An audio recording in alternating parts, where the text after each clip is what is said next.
Dear aspirant, आज हम बात कर रहे हैं घटना चक्र पूर्वावलोकन की। ये घटना चक्र पूर्वावलोकन में सामान्य विज्ञान का बुक है और इसे इसके अलावा आप हिस्ट्री का भी देखेंगे, ज्योग्राफी का भी देखेंगे, पॉलिटी का भी देखेंगे, इकोनॉमिक्स का भी देखेंगे और स्पेशल करके बहुत सारा ये निकालता है। तो ध्यान में रखेंगे घटना चक्र ये प्रैक्टिस के लिए काफी महत्वपूर्ण माना जाता है।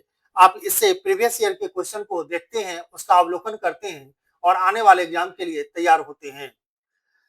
ये आप इसका साइंस का जो 3 पार्ट होता है वो एक ही बुक में समाहित होता है, जिसमें बायोलॉजी, फिजिक्स, केमिस्ट्री होगा।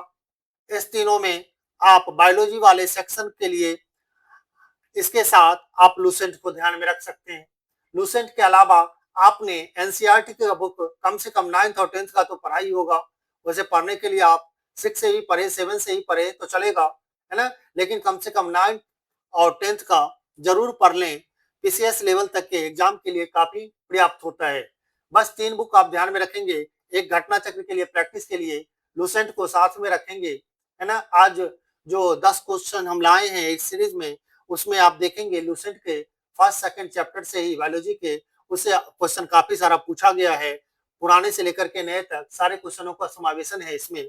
हम तमाम क्वेश्चन को देखेंगे और ये 10 क्वेश्चन का जो सीरीज रहेगा या अभी आने वाला जो एग्जाम है आपका बिहार सीजीएल, बिहार सीएचएसएल, बिहार में बीपीएससी, एडीओ एग्जाम, बीपीएससी 72वीं एग्जाम, इन तमाम जो एग्जाम आने वाले हैं उसमें साइंस का वेटेज ठीक ठाक रहता है। जहां 150 का क्वेश्चन रहता है उसमें आप देखते हैं 25 क्वेश्चन साइंस से आपको देखने को मिलता है और जहां पर 100 क्वेश्चन पूछा जाता है वहां पर 17 से 18 या फिर 20 से 22 भी क्वेश्चन देखने को आपको मिलेगा, जिसमें बायोलॉजी का वेटेज ज्यादा रहेगा। जैसा जैसा कि आपने देखा होगा हिस्ट्री में एंशिएंट, मेडाइवल और मॉडर्न का वेटेज थोड़ा ज्यादा रहता है। सिमिलरली इसमें भी आप जीव विज्ञान को ज्यादा वेटेज थोड़ा देंगे, है ना? उसके बाद एसएससी जो सेंटर का होता है उसमें भी पूछा जाता है, जैसे एसएससी सेंटर में सीजीएल, सीएचएसएल, फिर सीपीओ, एमटीएस, ये जो जितने भी हैं एसएससी ग्रुप के उसमें भी साइंस का होता है। उसके बाद रेलवे में आए तो रेलवे में भी साइंस का पोर्शन होता है। तो इनको ध्यान में रखते हुए आप इसे कंटिन्यू करेंगे, है ना? कंटिन्यू करेंगे और हम भी ये 10 को बढ़ा करके 25 करने का कोशिश करेंगे और परीक्षा में काफी आपको फायदा ये पहुंचाएगा, ठीक है? और ध्यान से व्याख्या भी हम देखेंगे। व्याख्या इसलिए देखेंगे क्योंकि कभी-कभी क्या होता है ये क्वेश्चन जो पूछा जाता है उसी के इर्द-गिर्द क्वेश्चन बनाया जाता है, ठीक है? तो आइए देखते हैं पहला क्वेश्चन बायोलॉजी से कि जेनेटिक्स निम्नलिखित में से किसका अध्ययन है? तो पहला ऑप्शन है मेंडलीफ का नियम, जैव विकास, डीएनए संरचना, आनुवांशिकता और विविधता। ये क्वेश्चन पूछा गया है, बीपीएससी वाले ध्यान में रखेंगे। अब अगला क्वेश्चन जो ऑप्शन जो एक ई आ रहा है, ई आ रहा है अगला ऑप्शन। ई के लिए आपको भरना ही होगा, जैसा कि आप इंस्ट्रक्शन सब पढ़ करके तैयार होंगे, है ना? ये पुराना है क्वेश्चन, ये पूछा गया क्वेश्चन है 53वीं से। कब से पूछा गया है? 53वीं से 55वीं के बीच में दौरान पूछा गया 2011 में।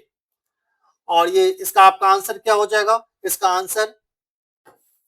आंसर हो जाएगा आनुवांशिकता और विविधता हो जाएगा। आनुवांशिकता और विविधता एक बार हम फिर पढ़ेंगे इसको। जेनेटिक्स निम्नलिखित में से किसका अध्ययन है? तो सीधा आंसर सुने, आनुवांशिकता और विविधता का, है ना? किसका अध्ययन है? जेनेटिक्स, आनुवांशिकता और विविधता का। ध्यान से सुनेंगे, सारा चीज याद होगा। नेक्स्ट देखते हैं। नेक्स्ट दूसरा क्वेश्चन है आनुवांशिकता शब्द मुख्य रूप से किसे संदर्भित करता है? किसे संदर्भित करता है? पहला ऑप्शन है शरीर रचना का, दूसरा है अर्धसूत्री विभाजन का, तीसरा है आनुवांशिकी का और चौथा उपयुक्त में से एक से अधिक और ये ऑप्शन है उपयुक्त में से कोई नहीं। चूंकि ये क्वेश्चन पुराना है तो ये ऑप्शन पहले आता था बीपीएससी में, अब इस तरह का ऑप्शन नहीं रहेगा। 4 दिया रहेगा और 5वां में रहेगा इनमें से कोई नहीं, है ना? इस तरह का ऑप्शन रहेगा। आइए इसको हम इरेज करते हैं। तो इसको करने क्या आया? अनुवांशिकी आया। अनुवांशिकता शब्द का मुख्य रूप से किसे यह संदर्भित करता है? तो अनुवांशिकी को संदर्भित करता है। कहाँ पूछा गया है? टीचर में पूछा गया है। आप इसे भी ध्यान में रखेंगे, है ना? 11th-12th के टीचर में 2023 में पूछा गया था। अब इसकी व्याख्या की बात करें तो अनुवांशिकता का संबंध माता पिता से संतानों में गुणों का स्थानांतरण, माता पिता से संतानों में गुणों का हस्तांतरण, यही अनुवांशिकता होता है और इसका अध्ययन अनुवांशिकी के अंतर्गत किया जाता है। आप इसे ध्यान में रखेंगे। नेक्स्ट क्वेश्चन देखते हैं। नेक्स्ट क्वेश्चन है, मनुष्य में लक्षणों की वंशागति के अध्ययन को कहा जाता है। मनुष्य में कुछ लक्षण ऐसे होते हैं, है ना, जिनके माता पिता के वो लक्षण है, तो उनके बेटे बेटी में भी आप देखेंगे उस तरह का लक्षण आपको देखने को मिलता रहता है। तो मनुष्य में लक्षणों की जो वंशागति के अध्ययन को क्या कहा जाता है? मनुष्य में लक्षणों की वंशागति अध्ययन को क्या कहा जाता है? जीवाश्म विज्ञान कहा जाता है, सरीसृप विज्ञान, वंशागति, उपयुक्त में से एक से अधिक, उपयुक्त में से कोई नहीं। तो ये 2024 का है, 24 तक ये सब ऑप्शन आता था, ध्यान में रखेंगे। तो आपका सही उत्तर क्या आ जाएगा? सही उत्तर आएगा वंशागति। वंशागति फिर से देखें, मनुष्य में लक्षणों की वंशागति के अध्ययन को वंशागति कहा जाता है। एक्सप्लेनेशन में देखें, एक पीढ़ी से दूसरी पीढ़ी में माता पिता के लक्षणों का स्थानांतरण वंशागति इनहेरिटेंस कहलाता है। जैसे माता पिता में संतान में आंखों का रंग भी ट्रांसफर देखते होंगे आप, है ना। उसके बाद बालों का प्रकार, कर्ली या फिर जो भी घुंघराला होता है वैसा बाल सब भी आप देखेंगे, या फिर इस तरह का आप अंतर देखते, मतलब समानता आप देखेंगे। आगे देखते हैं, एक पीढ़ी से दूसरी पीढ़ी में वंशागति के अध्ययन को कहा जाता है, क्या कहा जाता है? अनुवांशिकी कहा जाता है, सूक्ष्मजीवी कहा जाता है, कोशिका विज्ञान कहा जाता है। उपयुक्त में से एक से अधिक कोई नहीं, तो हमारा आंसर क्या होगा? अनुवांशिकी। अनुवांशिकी। सब क्वेश्चन देख रहे हैं किस तरह से मिलता जुलता रहता है, थोड़ा थोड़ा सा पॉइंट है ना, थोड़ा थोड़ा सा ध्यान में रखेंगे आप। एक क्वेश्चन को ध्यान से पढ़ें, उल्टा के कैसे भी पूछे वो घुमा करके आप आंसर तक पहुंच जाएंगे। हमने देखा इस तरह का बार बार रिपीटेशन हो रहा है। ये हेडमास्टर बीपीएससी में पूछा गया 2023 का क्वेश्चन है। एक्सप्लेनेशन में देखते हैं, क्या है? आनुवांशिकी, जेनेटिक्स, जीव विज्ञान की वह शाखा है जिसमें वंशागति और भिन्नताओं का अध्ययन किया जाता है। एक चीज में ध्यान में रखेंगे, इसके जनक जो हैं वो किसे कहा गया है? तो ग्रेगर जॉन मेंडल को कहा गया है। ग्रेगर जॉन मेंडल को अनुवांशिकी का जनक माना जाता है। आप इसे भी ध्यान में रखेंगे, है ना। आगे देखते हैं, क्वेश्चन नंबर 5 है, ऑर्निथोलॉजी अध्ययन करता है। किसका अध्ययन करता है? पत्तियों का करता है, हड्डियों का करता है, पक्षियों का करता है, किसका करता है ये? तो सही उत्तर आपका क्या हो जाएगा? पक्षियों का करता है। सही उत्तर क्या होगा? पक्षियों का। एक्सप्लेनेशन देखते हैं, प्राणी विज्ञान की वह शाखा है, कौन? ऑर्निथोलॉजी जो है प्राणी विज्ञान की वह शाखा है जिसमें पक्षियों का अध्ययन किया जाता है। जिसमें क्या किया जाता है? पक्षियों का अध्ययन किया जाता है। आगे देखेंगे, 6 नंबर क्वेश्चन, पोमोलॉजी निम्नलिखित में से किसका अध्ययन करता है? पत्तियों का करता है, फलों का करता है, फूलों का करता है, उपयुक्त में से कोई नहीं। इस तरह का क्वेश्चन, मतलब ऑप्शन जो है अब आएगा, ध्यान में रखेंगे। काफी बदलाव हुआ है ऑप्शन में, जब आप इसके इतिहास को, बीपीएससी के इतिहास को देखेंगे तो ये सब देखने को मिलेगा। तो इतिहास, पत्तियों का, फलों का, फूलों का, उपयुक्त में से कोई नहीं, तो हमारा आंसर क्या हो जाएगा? फलों का हो जाएगा। पोमोलॉजी जो होता है वो फलों का अध्ययन करने वाले को कहते हैं। देखते हैं, पोमोलॉजी वनस्पति विज्ञान की एक शाखा है जिसमें फलों तथा उनकी कृषि का अध्ययन किया जाता है, और इसके अंतर्गत शोध एवं अभ्यास करने वाले व्यक्ति को पोमोलॉजिस्ट कहा जाता है। पोमोलॉजी क्या होता है?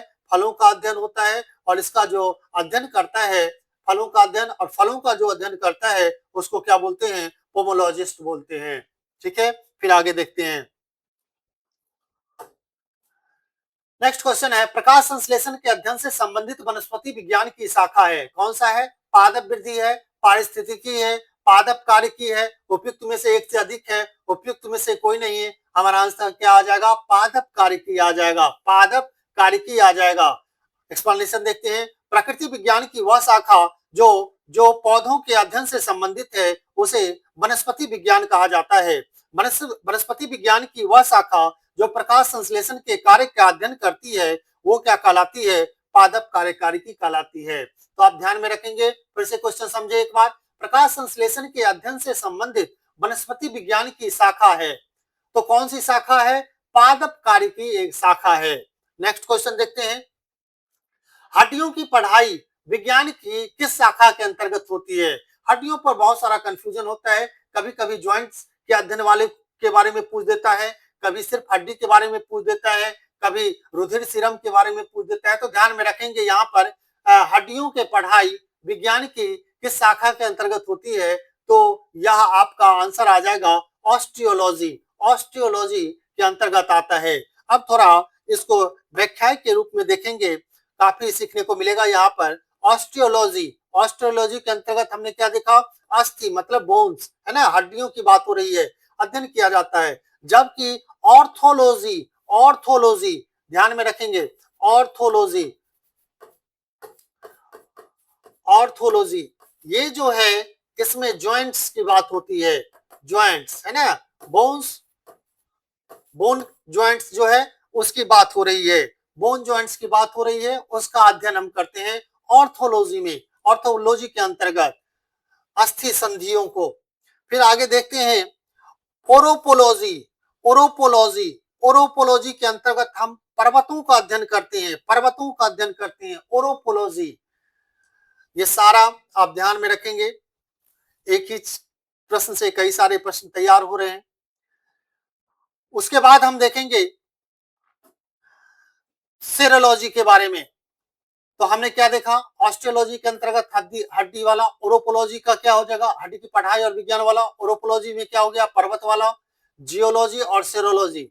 सेरोलॉजी के अंतर्गत हम क्या देखेंगे, तो सेरोलॉजी के अंतर्गत, सेरोलॉजी के अंतर्गत रुधिर सीरम का वैज्ञानिक अध्ययन किया जाता है। रुधिर सीरम, है ना, ब्लड की बात हो रही है, सीरम का अध्ययन किया जाता है। उसके बाद नेक्स्ट है जियोलॉजी, और जियोलॉजी की बात कर रहा है किसकी, इसमें पृथ्वी के आंतरिक संरचना की बात कर रहा है। तो इस तरह हम इस तरह के प्रश्नों को व्याख्या के रूप में पढ़ने का कोशिश करेंगे। नेक्स्ट देखेंगे कीट संवर्धन क्या है। कीट संवर्धन क्या है, तो कीटों की वृद्धि करने का विज्ञान है, जंतु के अध्ययन करने का विज्ञान है, मछलियों के अध्ययन करने का विज्ञान है, कीटों को मारने का अध्ययन है। तो क्या ऑप्शन हो जाएगा, आंसर होगा हमारा कीटों की वृद्धि करने का यह विज्ञान है ना। और हमने कीटों की वृद्धि में वहां पर जैविक खाद्य निर्माण में इसका उपयोग हम देखते हैं। तो कीट संवर्धन कीटों की वृद्धि करने का विज्ञान है।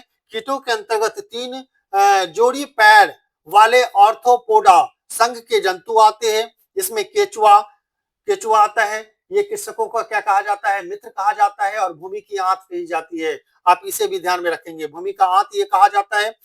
केचुआ से क्या होता है, बर्मिंग कंपोस्ट पोषक पदार्थों जैसे जो खाद होते हैं उसका निर्माण किया जाता है, जैविक खाद है ये। नेक्स्ट क्वेश्चन देखते हैं, नेक्स्ट क्वेश्चन देखते हैं, जीवों में अत्यधिक विविधता का क्या कारण है। अनुकूलन हो सकता है, सहभोजता हो सकता है, उत्परिवर्तन हो सकता है, बहुगुणसूत्रता हो सकता है। तो हमारा आंसर क्या हो जाएगा, उत्परिवर्तन होगा। क्या होगा, उत्परिवर्तन होगा। और इसी के कारण हमें जीवों में विविधता देखने को मिलती है। आप यहाँ पर व्याख्या में ध्यान में रखेंगे, जीन या डीएनए में होने वाले अचानक परिवर्तन को क्या कहा जाता है, उत्परिवर्तन कहा जाता है। ठीक है, उसके बाद इसमें इससे जीवों में नए अनुवांशिक लक्षण उत्पन्न हो जा सकते हैं और विविधता बढ़ती है। इसलिए हमारा आंसर क्या हो जाएगा, उत्परिवर्तन हो जाएगा। पूछा गया सवाल है। तो इस तरह यहाँ 10 क्वेश्चन का फिलहाल आप सीरीज देखेंगे और कुछ ही दिनों में हम इसको 25 करने वाले हैं। जो परीक्षा के दृष्टिकोण से हमने जितने परीक्षा के बारे में आपको नाम बताया, उन तमाम परीक्षाओं के लिए काफी महत्वपूर्ण है। आप एक बार समझ करके क्लास करें, कोई भी क्लास करे तो। क्लास आने के लिए बहुत सारा क्लास रहेगा, कौन आपको फायदा पहुंचाता है, वो नौटंकी करके पढ़ाने वाला करता है या फिर ध्यान से सुनने वाला, है ना। तो आप ध्यान में रखेंगे। इसी के साथ अगले वीडियो में हम फिर मिलेंगे, तब तक धन्यवाद। जय हिंद, जय भारत।